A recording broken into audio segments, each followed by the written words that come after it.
Chapter 7 of It's a Dangerous Business Going Out Your Door by Jetfire 2020. A gentle mouth, these horn, and full sleep. Unicorn found a sensation not altogether unpleasant. Mm-hmm. Oh my, she cooed, settling deeper into the last wool of her coat and down of her blanket. Why, Caldwell Silverhoops, you're so bold. It's only our first date. Rainbow Das, half conscious herself, wrapping her tongue around her horn. Rarity murmured and moaned until at which point she realized that the no-pony was taking her on a fancy date or his racy aftermath. But something was sucking on her horn. Ah! She yelled. A burst of bounced Dennis's head back, and her fully awake, causing her to flare her wings rapidly. What? What? The sky blue Pegasus murmured, sleep rapidly fading away from her. Huh? Elzak murmured, singing herself awake. Confined to the wrapped layers, she didn't have much room. Is it morning? I don't know. Well, I would like to. At least it's more than enough. Yeah, Earth Pony said firmly. Rainbow, how you doing? My wings are a little cramped, Dust admitted. But I've been worse. Alright. I don't think it's time we rolled out of this bundle, Applejack said. I recall us going left last night. So, Pony Ray? Ready? 1, 2, 3! On the count of 3, they shoved themselves to the right. Kept the momentum going. The dark cartoon around them eventually got nearer. As they tumbled, more of the cold air began to seep in. They were free from the last layer. Rarity's coat and the 3 ponies tumbled onto the damp, dark rock. Looking around, they found their eyes adjusted quickly to the blackness. Noted there were still walls of snow everywhere they looked. I hope it stopped snowing, Applejack said. Raven's looked straight up. The tunnel that they had dug out still held her snowing closer. From the whole air high above, she thought she saw an orange light. Only one way to find out! She said with a smile, giving her wings a sequence of rapid flaps. Gathered her strength and shot up, a brilliant flash of rainbow trailing in her wake. She was at the roof of the snow cave in less than a second, a burst into a shower and slush. Orange light poured down into the darkness, throwing up shadows across 2 loud-boned ponies. Yeah, Rarity said, gathering up her black ones. It appears to be over. Applejack wrapped her scarf around her neck. Let's say this go there. The pony spewed a hole, made light in. The store's all gone! There's joy in her voice. The sky's clear. Applejack laughed. Glad to hear, Sugar Cube. She stuffed her first blanket in saddlebags. She took a moment to look around to see her snow tunnel Verity had dug. I don't suppose you might take a million wordy out here? No problem, Pegasus said. Applejack and Verity packed up the rest of their belongings in short order. Verity slipping her coat on over her saddlebags once her snuck against her flanks, digging the unicorn at her front legs. Rainbow Dash was straight up, immersed from snow into the brilliant orange of the light of dawn. Completely blown over. The sky was blazing orange and pink in the early morning light. Only a few faint streaks of white cloud mottled the sky overhead. Verity had to admit, down to the gloom of the previous night, it was beautiful to see. It was only slightly marred when she felt her stomach growl.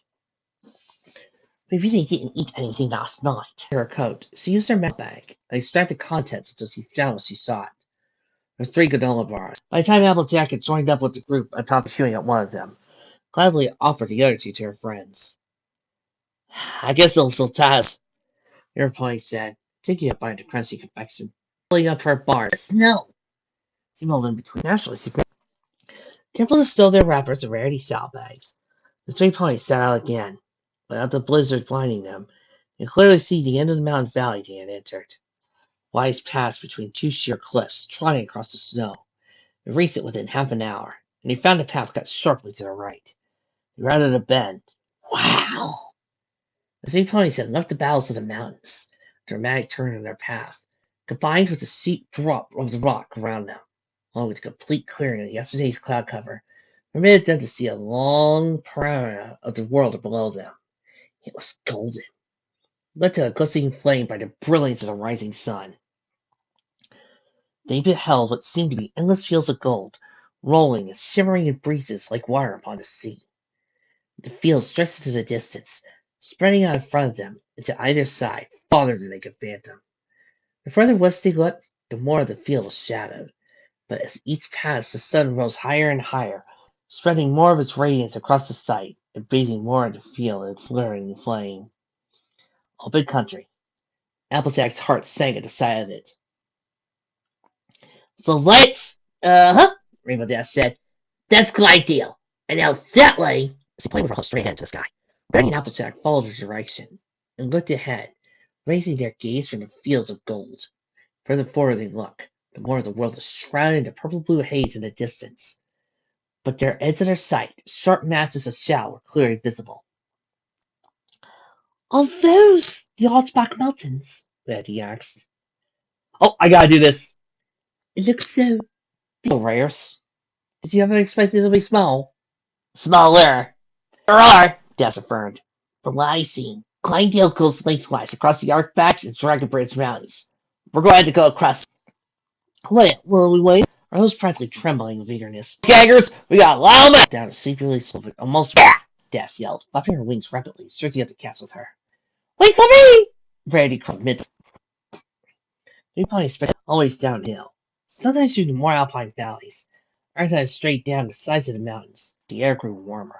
The snow grew more and more molten. By mid-morning, they were splashing through puddles. And Applejack and Rarity had to stop to remove their vests and coat, respectively. The wind was much gentler now, undo the tightening cord on her hat. Finally, shortly after noon, Applejack took her last step on hard rock. He was this close to the mountains, still glistening golden yellow, and hadn't lost any of its luster as the sun risen higher and grown once ecstatic to be on level ground and running plants again, tossing off her hat and slipping off her borrowed sweater. She threw herself into the tall grass and rolled back and forth, off carpet of growth, smell of bountiful country. Using her magic to reserve her pink shaker, she certainly wasn't going to be rolling in the grass. She had to admit it was nice to be in the warm air and on flat country breath. The air was free and wild. It has like her spirits inhale, so the very air of this new country or glidedale beckoned her to adventure. I do believe I'm in the mood to run, she said aloud, much to her soul's surprise. Rainbow Dash grinned down at her. She gave the thought some consideration. The Pegasus abruptly tucked in her wings and dropped to the ground, her sky blue legs bending as she landed. You know, I feel like running too, she said. Since I already have to hang back for you, monkey ponies, I won't be losing any time if I do. Rising to her legs, Upset gave her friend a smile. You ain't afraid of getting beat again, are you? She flipped her hat onto her head. Nope, Dash said, because I've never been beaten. Especially not by you. Of the Celestia's sake, don't turn this into a race, Rarity groused, using her magic to take up both of her sweaters and fold them. Stuffing them back to her saddlebags, the white unicorn removed the light blue linen scarf and wrapped it around her neck. I have enough trouble keeping up with you two without trying to outrun each other. Well, sister, you should have packed a little lighter. Of course, you're going to have trouble with all that stuff in your bags, the Upset said. What do you say, Rainbow? First one to stop for lunch loses? Dash dug into the ground with a front hoof. Sounds good to me. On your mark. Good slut. Hi! Applejack cried as the Pegasus brain broke into a gallop, vaulting ahead of her in blur blue. You lousy cheater! Get back here! Gay! Dash cried over her shoulder. Bring down a race. And what the there? Yeah, she broke into a run of her own to keep up. The three ponies their swift. They climbed fast through small streams, left distance and leaves down high overhead. It was warm on the flat, open landscape. Even Applejack was sweating after a while. He had to keep the fairy's pace, until Reddy finally caught up. How long had they been running? Applejack and Rainbow Dash skidded to a halt, breathing hard. But it had not been enough to cool them. Reddy dragged herself towards the two faster ponies, coat and mane slick with sweat. Stop! I can't get on! Her legs were killing her. Muscles were aching with the strain. To her friends as she keeled over, flopping to the grass with her legs sprawled. She rolled her head around and glanced down of her staring down at her. The sky blue Pegasus grinned. Do not call me that, she wheezed. Her stomach got out a loud growl. I'm exhausted and starving. You ponies are ridiculous. How can you not be hungry? Lunchtime was hours ago. I suppose it would be a good time to stop for a bit, Applejack said. A growl suddenly rippled out of her stomach as she bent to the knees. Stars and gutters, I'm hungry. She angled her head down slightly, aiming her mouth at a clump of tall grass. She didn't have to stretch very far, grew almost level with her chin. She reached up, It was hearty and strong-flavored, more so than she was used to. Rising to her feet, Rarity bit off a mouthful of grass. Chewing and swallowing, she remarked, "It's a bit coarse, isn't it?"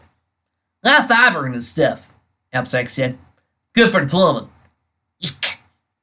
Applejack noticed Dash was wolfing down grass, hovering over his swaying blades, to nip at the moist, tender lips. She was like a whole herd of sheep, grazing at everything in her path. Mother to see her friend suddenly so ravenous. The Pegasus had been extraordinarily hungry over the past few days. Leslie has been, just has been showing it. "Rainbow, are you getting out late? I know it's pretty slim pickings up in the mountains." "Applejack," she said between bites, "I'm fine. I'm just hungry." "I know you Pegasus have real fast metabolisms, so you need to spend a bit more time eating when we stop. That's all right." "Don't worry about me, Applejack. I told you." She dazzled with a mouthful of grass. She swallowed one big gulp and took another enormous bite. "I eat as much as I'm hungry for. Always have." "You wonky points need to get going. To keep good time, you're free to. I can catch up in a jiffy." "Well, that's awful considerate of you, suppose," Applejack said. "I happen to believe in courtesy, so as long as you're stopped for lunch, we'll be too." "Well, it'd be rude to deceive you," Reddy said. Skyblue Pegasus added mischievously. "So it bothers you that much that I'm so much faster than you?" "Honestly, Rainbow, do you never stop competing?" Rarity asked. "You start slowing down, you start getting old," Dash said. "So always try to go faster." "Nah, I don't hold like," said Applejack. "Slice of money that some things you have to take your sweet time doing. If you're always in a rush, you enjoy the simple things in life." "Thank you," Rarity said. She swallowed her bite of glass, raised her head, and looked around a little. "And I must say, I would not want to live in this place, as lovely as it certainly is. It's your kind of country, Rainbow Dash, not mine." Rainbow Dash snapped her head around. "That was random," she said. "What brought that on?" White Unicorn angled her head up, looking across the horizon. "Just thinking," she said. "Haven't you ponies noticed something about this land? Or rather, the absence of something?" Rainbow Dash and Applejack joined her, looking around. They could see nothing but rolling golden fields wherever they looked. Applejack noticed first. "Not much in the way of buildings," she said.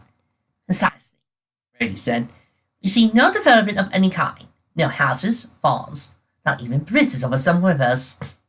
Glidea may have unspoiled beauty, but there's still nothing civilized even lives here. Indeed, makes me wonder what these free-roaming ponies are like. Do they even have culture? Can they even speak?" "Just because you haven't built a bunch of stuff doesn't mean you're stupid," Rainbow Dash said. "I like that everything is open and free. It's like the sky, only land.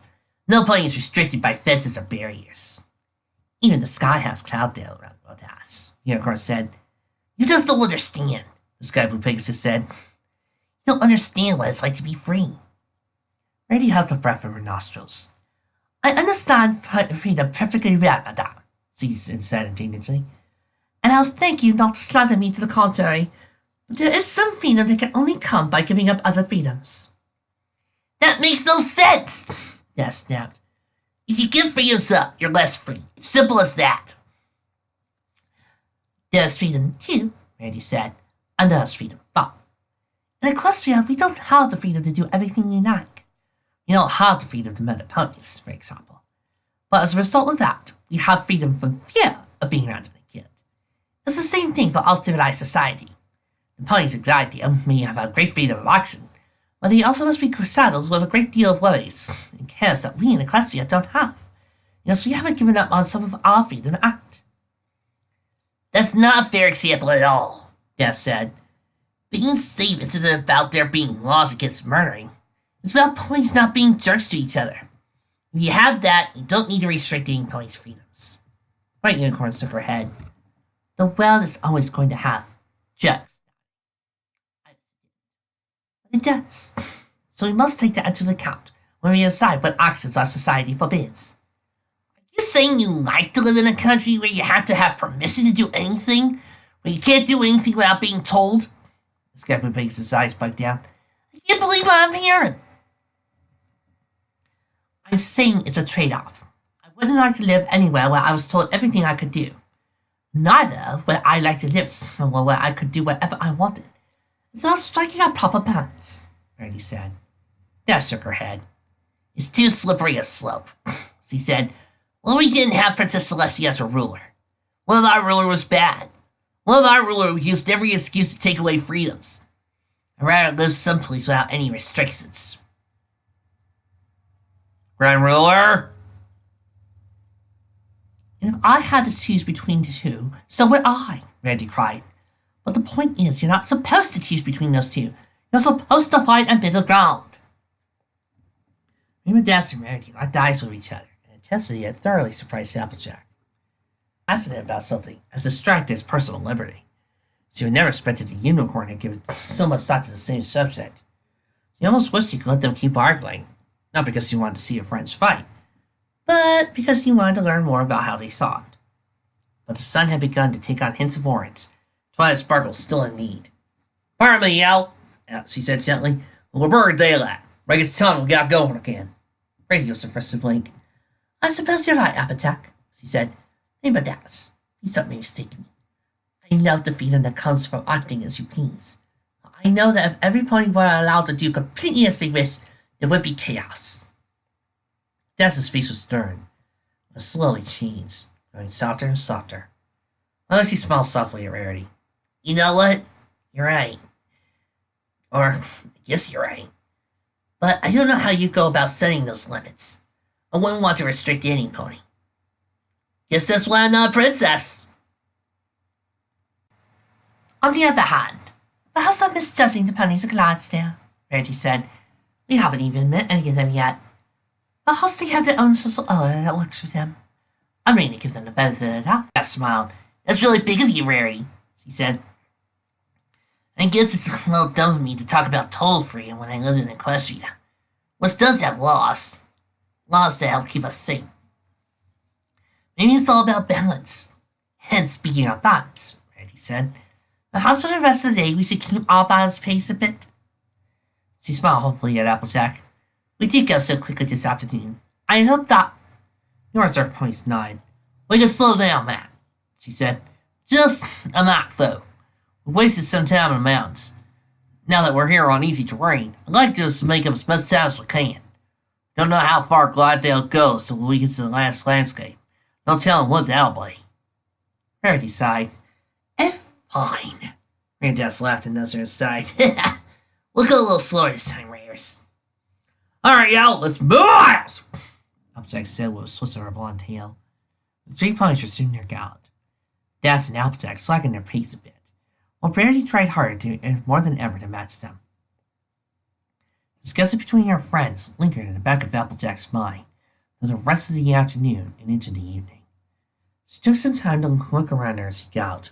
Sure enough, she could see nothing on the horizon that indicated any cybercell population. How do they get their food? She wondered. Do they just eat grass? Sleep in the open air? Do their folks go to school? Do they have schools? The more she thought about it, the more she didn't like it. Ponies weren't meant to live like animals.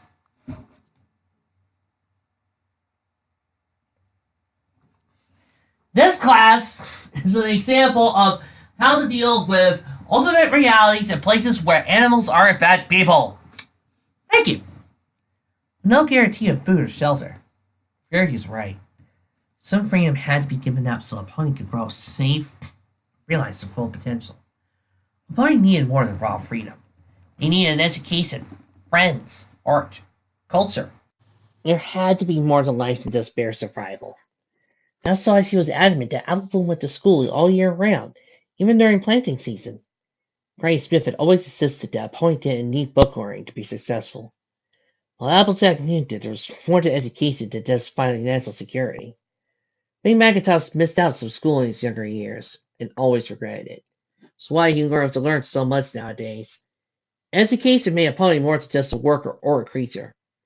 Applejack's mother always told her that, and the reserve pony had never forgotten it.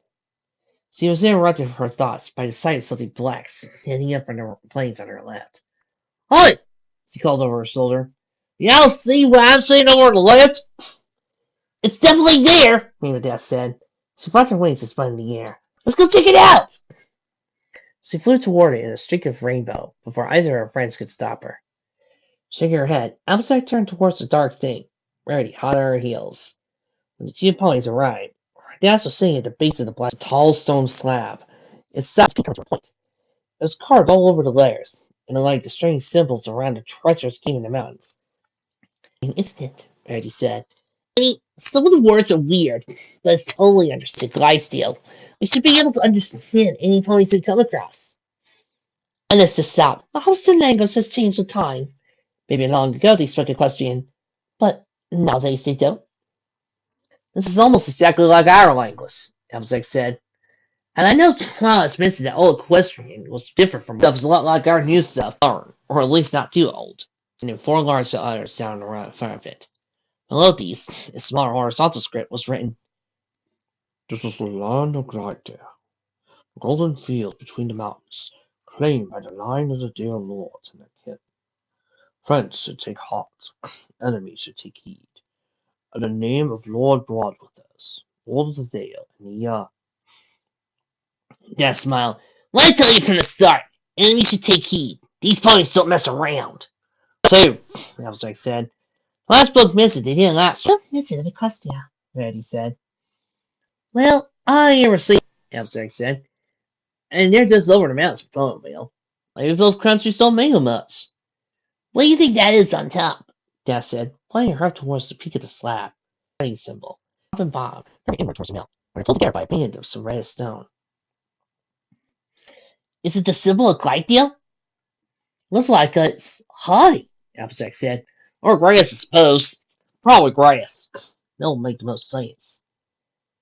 The golden field between the mountains, Reggie repeated. So loud sounding, so you could practically hear the drums pounding and horns blowing. Reggie always grown up in civilization. Admittedly, not in the glamour and bustle of Canterlot Manhattan, but at least service was picked up twice a week.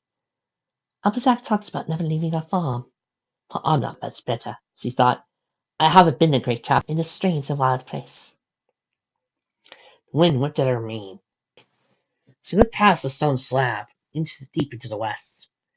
The sun was setting now, burning orange, throwing down a long dark shadow from the stone. She stepped around the slab and stared at the expanse of the open field around her. Once again it was gleaming, burning, simmering orange, gold, like the molten metal that rippled in the heat and sent up sparks. Ascending towards the distant archback mountains was a blazing orb of orange, turning the sky itself. The sun comes from. The gate traveled back to the east. The tourist was dragon bridge far off, but still closer and darker than the archbacks. Behind those mountains was Equestria, where Princess Celeste sunset pulled its final nets over the horizon, retired at day and prepared for her sister's night. So, come again? Rarity looked at her with expressive gentle wonder. The sun that's setting here. It's the same as in Equestria. It's the same everywhere, right? Princess Celestia setting the sun in Catalan. It makes it set here. Does it seem? Outsack Blinker. Well, I guess I'm like science. She turned towards the sunset. Orange so close even brighter, below the gleaming long rays. He stood still, broken only by the wind whipping around their fields. Even Dash couldn't make herself move. Do you think? Sky Blue Pegasus asked, squinting her rose eyes at the blazing sun. He said, but I suppose it's here, wherever the sunlight touches. She was suddenly deep in her front hooves. She bowed low to the setting sun. Rainbow Dash almost sits, but a few moments later, she too bowed, averting her eyes, folding her wings. On Rarity's other side, Applejack had floated for the next. Finally, she came into line beside Rarity, and joined her in her bow. They remained like that for some unknown quantity of time. Not too long, but not short. Applejack raised herself first. Want us to waste too much time, the reserve pony said. Emily, we are trying to help restore people get there. Friends will respect. They set off again in silence, leaving the great stone marker behind. They galloped as the sun to red, dressing the world in crimson. The sky drew pink overhead. Behind them, the moon was rising. Silver, like Princess Luna who ruled it, over the landscape, and one by one the stars appeared overhead. Well into night. Applejack slowed her pace. Getting tired. It don't look like we'll be finding any shelter from that. So I reckon we should just make camp out here in the open. What? Sounds like my unicorn was completely exhausted. To the ridge of a small hill. Rarity barely lay down before she was asleep, breathing gently in a burrow of tall grass. Applejack chuckled at the dainty pony. Not even waiting for dinner, she said. That is a worn out pony. Gotta say, Tess remarked, she kept pace a lot better than I thought she would. She worked real hard, Earth Pony said. She began to pull up bunches of grass. Rainbow, help me find the thicker stuff. It'll burn better. We're making a fire? The black sky blue Pegasus asked. I don't want farmers sneaking up us into that, Applejack said. So you can pile the grass into a clearing while making it and pulling it up. Most farmers don't like fire. She said, had a large pile of grass, geared into bare pads of dirt. She removed a log and a thin stick from her saddlebags. She set the log in the middle of the grass. She stuck the thin stick into the middle of the log and spun it rapidly between her hooves, boring the pointy end of the stick into the wood, and creating intense friction. In a little time, the wood was smoking, and Applejack quickly piled grass into a kindled flame. Soon, a fire was crackling, the faint, woody scent of burning grass pervading the air around them. This fire won't burn for long, the reserve pony remarked. But it's still doing enough to keep us safe. I could probably wake up a little later tonight and start again. Dash was busy gobbling down grass. She didn't want to admit to Applejack, but she was very hungry, and had been hungry all through the mountains. I don't want her trying to look after me, she thought. You gotta spend enough time with Baby Rarity. Dash spared a glance at the sleeping unicorn, curled like a cat in the grass. The sky blue Pegasus smiled. In truth, her heart had been deeply touched by Rarity today. Hearing her talk about freedom and responsibility awed Dash. Where on earth had Rarity been hiding those thoughts? What corner of her vast obsessed brain had she tucked that philosophy into? She says he had to choose. She would choose freedom, Dash remembered. It makes her okay in my book. Then for your thoughts, Applejack said. Just think about Rarity, Rainbow Dash said.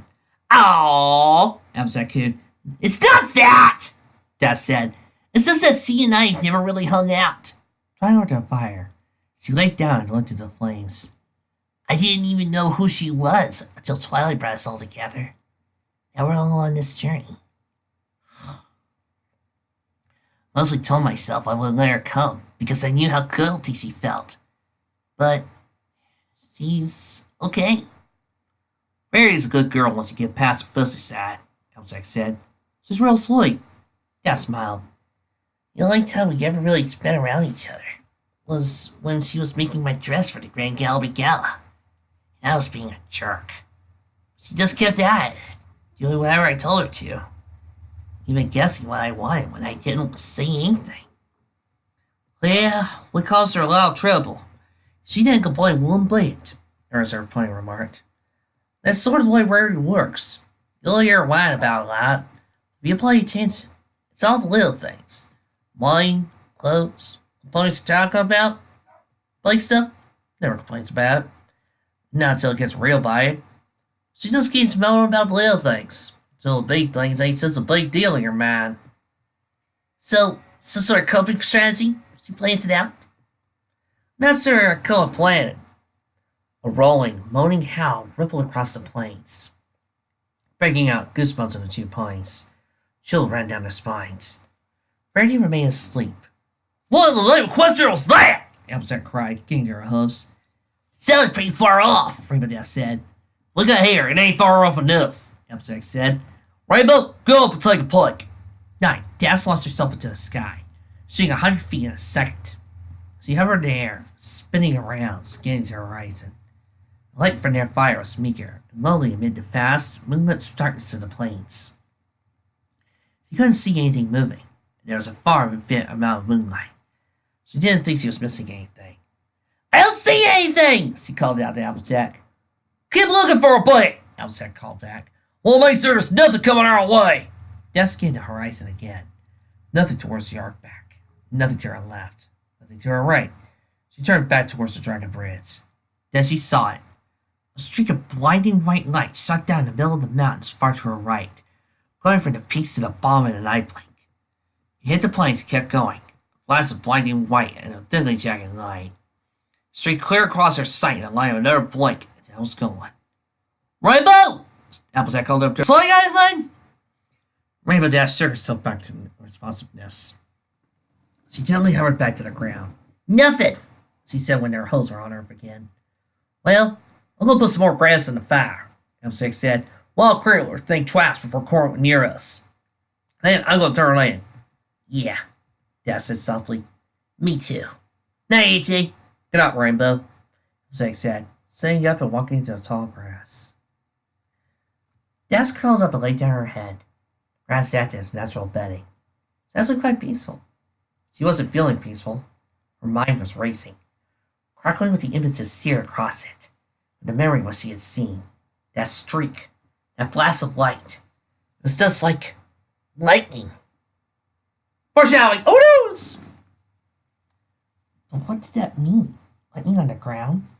The day's exercise left her far too tired to stay awake for so long. So Rainbow Dash fell asleep after a short while. For the second time in 3 days, her dreams were filled with lightning, thunder, and the blue tail she couldn't